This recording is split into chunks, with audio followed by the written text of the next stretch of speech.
Here in Tzfat.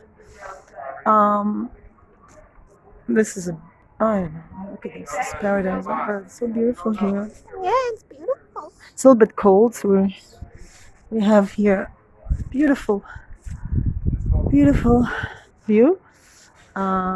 Here's Bet Knesset Arya Kadosh.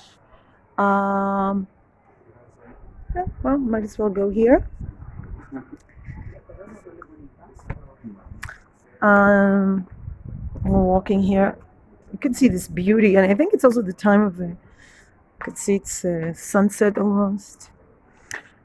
Um, it's not an easy place. On the one hand, it's built in. It's definitely a place I definitely recommend to visit. I'm not going to go into the whole Kabbalah because I don't do justice, but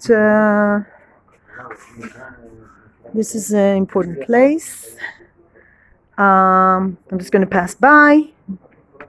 This is the Kabbalah, is the mystic, Jewish mystic movement. Very, very deep. Unfortunately, it's been treated like sometimes not deep enough, but this is the real thing. This is the synagogue, and here you have the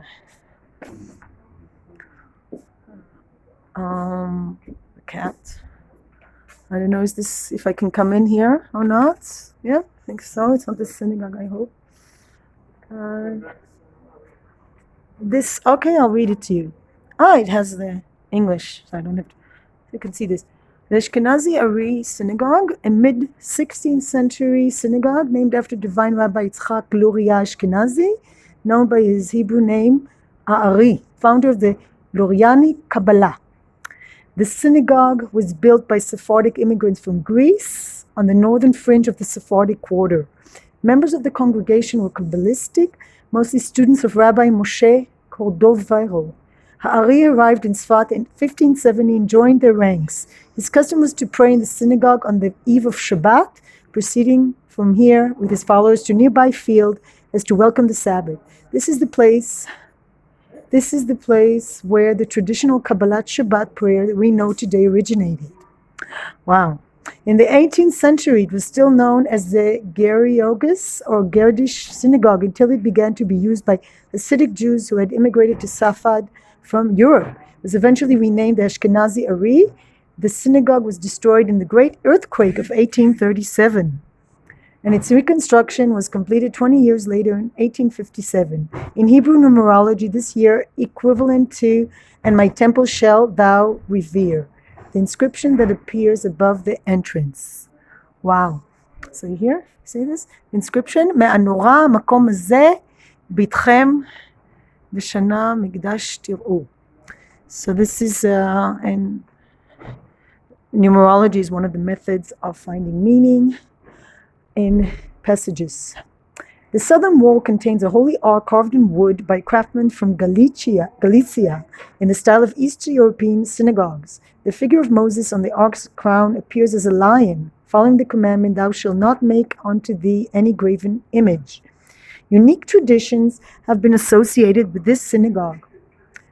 A wooden lattice word fence defines a small area around one of the columns where the Ari is believed to have appeared before Rabbi Shmuel Heller. In the War of Independence, the synagogue was packed with people in prayer, yet no one was hurt. In the courtyard of the synagogue, a square column stands with a concave surface. This surface was used for lighting small bonfires on the feast of Lag BaOmer for the sick and elderly who could not join the procession to Mount Meron. Let me see where that is. So I'm going to leave the dog. Here so I can maybe make pictures here.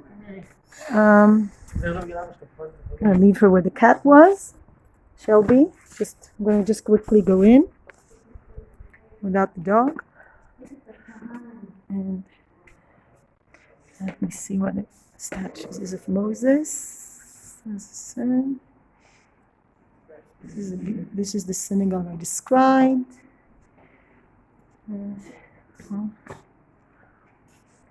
Really beautiful. And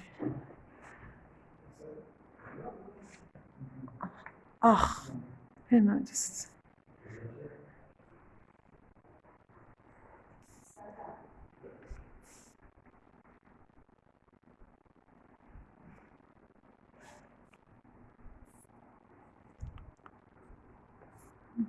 כן, שנייה, תכף אני...